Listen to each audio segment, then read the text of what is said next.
네, 오늘 하나님께서 주시는 말씀은 누가복음 8장 1절부터 18절까지의 말씀이 되겠습니다.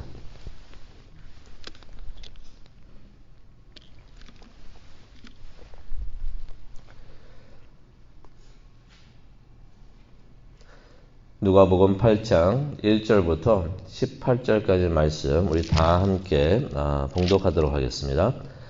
그 후에 예수께서 각 성과 마을에 두루 다니시며 하나님의 나라를 선포하시며 그 복음을 전파하실세 12 제자가 함께하였고 또한 악귀를 쫓아내심과 병고침을 받은 어떤 여자들 곧 7 귀신이 나간 자 막달라인이라 하는 마리아와 헤롯의 청지기 구사의 아내 요한나와 수산나와 다른 여러 여자가 함께하여 자기들의 소유로 그들을 섬기더라.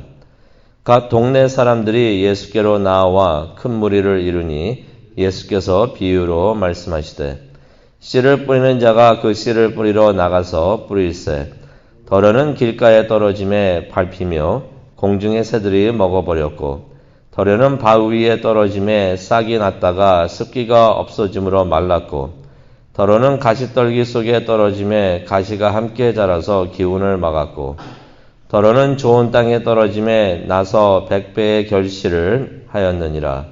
이 말씀을 하시고 외치시되 들을 귀 있는 자는 들을지어다.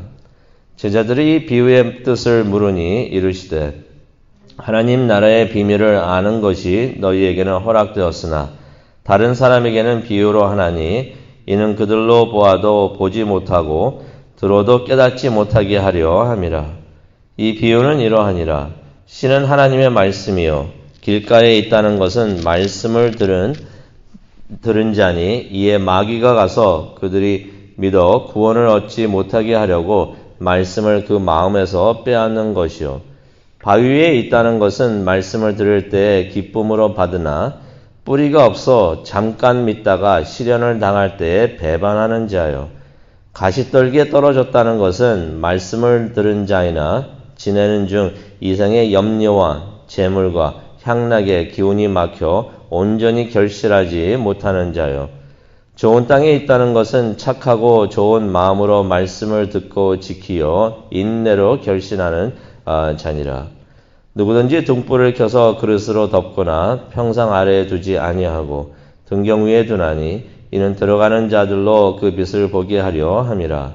숨은 것이 장차 드러나지 아니할 것이 없고 감추인 것이 장차 나타나지 않을 것이 없느니라. 그러므로 너희가 어떻게 들을까 스스로 삼가라. 누구든지 있는 자는 받겠고 없는 자는 그 있는 줄로 아는 것까지도 빼앗기리라 하시니라. 아멘. 하나님, 오늘 이 아침에도 우리에게 오셔서 복음의 씨를 말씀의 씨를 뿌려주시니 정말로 감사합니다. 하나님의 말씀을 좋은 땅이 되어서 잘 받아들일 수 있도록 또 열매를 맺을 수 있도록 하나님 인도하여 주시옵소서. 감사합니다. 예수님의 이름으로 기도합니다. 아멘. 예수님께서는 사역을 하실 때 여러 곳으로 다니시면서 복음을 전하셨습니다. 1절에도 나옵니다. 두루 다니시면서 각 성과 마을에 두루 다니시면서 하나님의 나라를 선포하셨고 또 그 복음을 전하셨다라는 말씀이 나와 있습니다. 근데 1절을 보게 되면은 참 감사한 말씀이 있는데요. 예수님께서 그렇게 사역을 하실 때 혼자가 아니셨습니다. 말씀을 보니까 12 제자가 함께 하였고 여기서 중요한 단어가 함께 하다라는 단어가 되겠습니다. 이 함께 하다 이 단어들을 밑줄 그든가 동그라미를 쳤으면 좋겠습니다. 함께 하다는 것은 어떠한 의미가 있냐면요. 매우 큰 의미가 있는데요. 곁에 있으면서 도왔다라는 의미가 있습니다. 서포트를 했다는 것입니다. 그리고 또 어떤 의미도 있냐면요. 보호했다라는 의미도 있는 것입니다. 이 12 제자들의 예수님과 함께 하면서 예수님을 도왔고 예수님이 하는 사역을 서포트했고 여러 면에서 서포트를 했고 또 예수님이 힘드실 때 보호하는 역할까지도 했다는 의미가 있는 것입니다. 또 2절과 3절을 보니까 12제자뿐만이 아니었습니다. 또한 여러 여인들이 함께 하였다라는 말씀이 나옵니다. 그래서 3절에 보니까 자기들의 소유로 섬겼다라는 말씀이 있는데요. 무슨 의미가 있냐면은 재정을 도왔다는 것입니다. 사역에 필요한 그러한 돈들을 재정을 이 여인들이 서포트를 했다는 말씀입니다. 이렇게 여러 사람들이 함께한 사역은 많은 열매를 맺는 줄로 믿습니다. 예수님께서도 물론 혼자 하셔도 충분히 하시고자 하는 일을 다 이루었겠지만은 그전에도 말씀드렸듯이 예수님께서는 혼자 사역을 하지 않으셨어요. 하실 수도 있었는데 안 하셨습니다. 대신 팀 사역을 하셨죠. 여러 사람들과 함께 팀을 이뤄서 팀 사역을 하셨었는데 이렇게 할 때 많은 열매를 맺고 또 많은 사람들이 사역에 동참하는 일이 있었던 것입니다. 근데 하루는 예수님께서 많은 사람들이 이제 모인 것을 보시고 비유로 말씀을 하십니다. 이 비유는 우리가 잘 알고 있는 네 가지 땅의 비유가 되겠습니다. 네 가지 땅의 비유. 이 큰 줄거리를 우리가 보게 되면 한마디로 정리를 할 수가 있죠. 5절에 있는 말씀으로 정리를 할 수가 있는데요. 씨를 뿌리는 자가 씨를 뿌린다라는 말씀입니다. 이 팩트를, 이 사실을 예수님께서 비유로 말씀을 해 주시는데요. 5절에 나왔듯이 씨를 뿌리는 자가 그 씨를 뿌리러 나가서 뿌릴세. 씨를 뿌리는 분은 씨를 뿌리신다는 것이에요. 씨를 뿌리는 분이 누구실까요? 그분이 예수님을 여기서 말씀을 하고 계십니다. 또 복음을 전하는 사람들을 사명을 받아가지고 나가서 복음을 전하는 사람들을 또 의미를 합니다. 그렇다면 씨는 무엇일까요? 씨는 하나님의 말씀인 것이에요. 복음인 것이에요. 땅에 뿌렸다 했는데 땅은 무엇을 의미를 할까요? 그 말씀을 받아들이는 사람들의 마음을 말하고 있습니다. 말씀을 받아들이는 사람의 마음. 이 비유에서 그 사람들의 마음이 네 가지의 종류가 있다라고서 예수님께서 말씀을 하시는 것입니다. 근데 우리가 이 내용을 잘 알고 있죠. 뿌려진 씨가 어떤 땅에서는 열매를 맺고 어떤 땅에서는 열매를 맺지 않습니다. 그렇다면 뿌려진 씨에 무슨 잘못이 있습니까? 씨가 잘못돼서 어느 땅에서는 열매를 맺지 않는 것입니까? 그건 아니죠. 하나님의 말씀에는 조금도 문제가 없습니다. 근데 하나님의 말씀이 어느 땅에는 떨어졌는데 전혀 열매를 맺지 못하고 어느 땅에서는 열매를 맺는다는 것이에요. 그렇다면 뿌려진 씨가 열매를 맺는 것은 누구의 책임일까요? 씨의 책임일까요? 씨를 뿌리는 사람의 책임일까요? 아닙니다. 말씀에서 나타내주고 계시는 것은 뿌려진 씨가 열매를 맺지 않을 경우에는 그 책임은 땅에 있다라고 예수님께서 말씀을 해 주시는 것입니다. 그렇다면 그 땅이 어떤 땅이었는가 우리가 다시 한번 돌아보기를 원하는데요. 첫 번째는 길가입니다. 길가. 5절하고 12절을 보면은 길가가 나오는데요. 씨가 길가에 부러졌다고 말씀을 하십니다. 길가는 사람들이 많이 다니기 때문에 항상 밟혀 있어가지고 굳은 땅을 의미를 합니다. 5절에 나와 있듯이 뿌려진 씨가 뿌려졌는데 땅이 굳어 있으니까 씨가 땅에 들어가지를 못해요. 그러니 새들이 와가지고 그 씨를 주워 먹었다라는 비유의 말씀을 하시는데 이 말씀을 예수님께서 12절에 풀이를 해 주십니다. 말씀을 듣는데 말씀이 마음속 안에 들어가지를 않습니다. 들어가지 않고 마음이 굳어 있으니까 하나님의 말씀이 선포되고 하나님의 말씀을 귀로 듣는데 그 말씀이 귀로 들어와서 더 이상 마음속에 들어가지를 않는 것이에요. 들어가지 않고 있으니까 어떻게 합니까? 마귀가 옵니다. 사탄이 옵니다. 마귀가 와서 그 말씀을 빼앗아 간다는 것이에요. 하나님의 말씀이 마음속 깊은 데까지 들어오지 않으니까 말씀이 이해가 안 됩니다. 도대체 무슨 말을 하고 있는 거야? 성경을 읽는데도 성경 말씀이 이해가 안 됩니다. 읽어도 성경 말씀이 이해가 안 되는 것이에요. 오랜 기간 말씀을 들어도 읽어도 아무런 의미가 없고 감동이 없다는 것입니다. 그러면서 예수님께서 또 다른 마음을 설명을 해주시는데요. 6절과 13절에 보게 되면은 바위 위라라고 말씀을 하십니다. 자갈밭이라고도 다른 곳에서는 말씀을 하시는데요. 어떤 땅을 의미하냐면 얕은 땅을 의미를 합니다. 씨가 뿌려졌는데 씨에서 싹이 돋아납니다. 아주 좋은 현상이죠. 싹이 막 돋아나는데 아쉽게도 그 땅에는 습기가 없습니다. 습기가 없으니까 이 싹이 금방 말라버렸다라는 말씀이 6절에 나옵니다. 말씀을 들을 때는 감동을 합니다. 이거 좋은 말씀이네 하고서 감동을 하는데 그 감동이 오래가지를 않습니다. 곧 사라진다는 것이. 13절에 예수님께서 이렇게 설명을 하십니다. 말씀을 들을 때 기뻤다가 감동을 받았다가 아멘 했다가 시련을 당하니까 금세 잊어버립니다. 우리가 말씀을 들으면서 믿는 자들도 시련을 당합니다. 안 당하는 것이 아닙니다. 당합니다. 라고 할 때 아멘 하다가 나중에 우리 삶에서 조그만 시련이 있을 때 하나님을 원망하고 하나님 왜 이렇습니까? 하는 것이 이제 우리들의 마음이 될 수가 있는데 잘못하면 우리가 바위 위에 마음이 될 수가 있다는 것이에요. 영적 뿌리를 내리지를 못합니다. 그래서 항상 영성을 유지를 하는데 얕은 영성인 것이에요. 곧 말라서 사라지는 그러한 영성을 유지를 한다는 것입니다. 세 번째로는 이제 가시떨기가 나오는데요. 7절과 14절에 나옵니다. 가시떨기 땅은 어떤 것을 의미하냐면요. 그 마음속에 뭔가 가득합니다. 뭔가 가득해가지고 항상 복잡해요. 복잡하니까 너무 지저분합니다. 씨가 가시떨기 속에 떨어져가지고 7절에 보니까 가시와 함께 자라난다고 합니다. 그런데 문제가 있죠. 그 가시가 그 씨에 싹씨 나가지고 막 이렇게 자라나는데 그 기운을 막는다라고서 7절에 말씀을 하고 계십니다.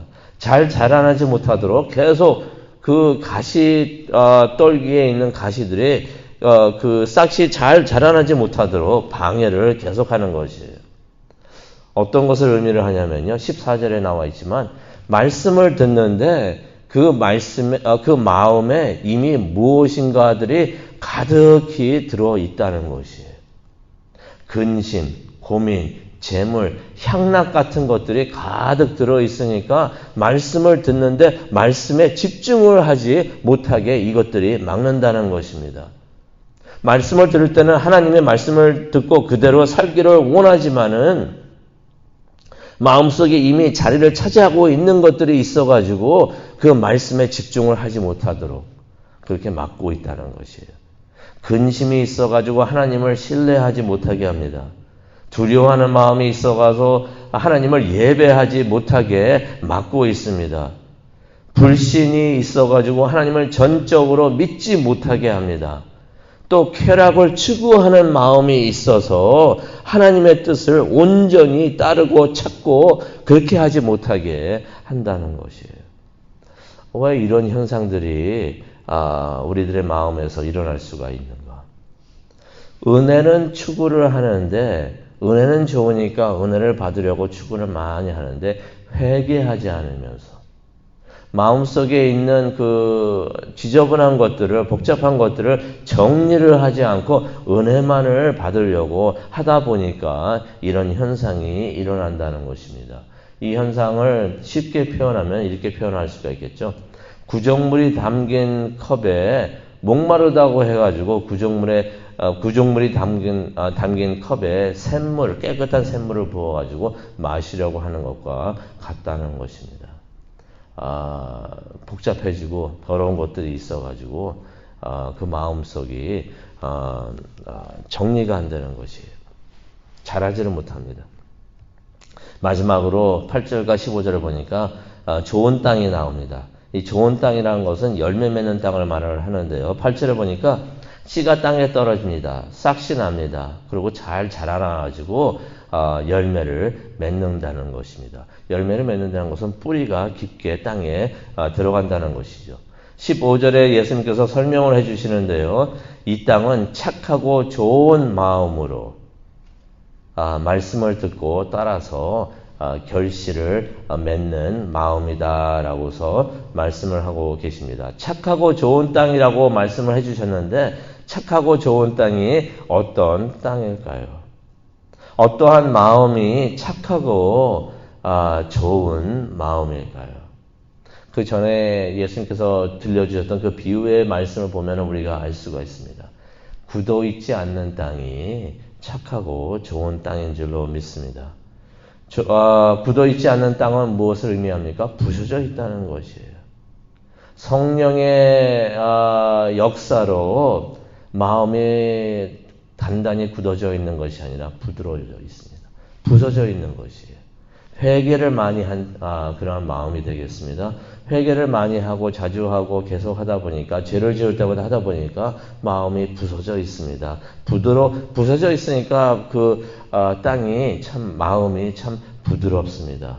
그러니 말씀이 뿌려졌을 때 쉽게 받아들이는 것이에요. 쉽게 받아들여서 말씀이 마음속에 깊이 들어가니까 삶 속에 깊이 들어가니까 사탄이 와가지고 빼앗아 가지를 못합니다. 또 어떤 땅이 좋은 땅입니까? 깊은 땅이라는 것이에요. 영성이 깊은 마음을 말합니다.